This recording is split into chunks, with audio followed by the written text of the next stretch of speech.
Here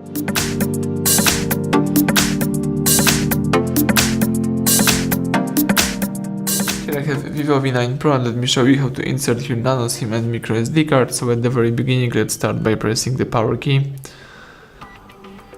Let's choose here power off and wait until your device will be completely switched off. Then you need to open the slot. The slot is located right here at the left edge of the device.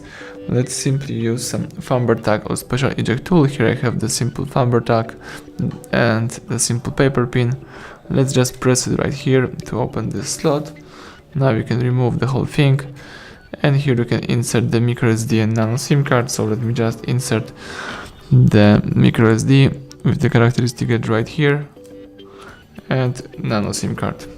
As you can see here, you can insert two Nano SIM cards, but let me insert just one. So we need to put Nano SIM card with the characteristic edge right here in that slot. Alright, now you can put the whole thing into your device.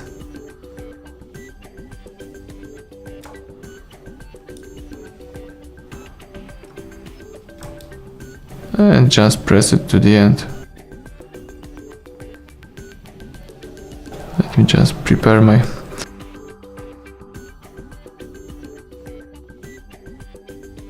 Alright, now the slot is inserted, so everything went well. Now you can check out how your device works with your card. So thank you for watching, please subscribe our channel, leave thumbs up under the video.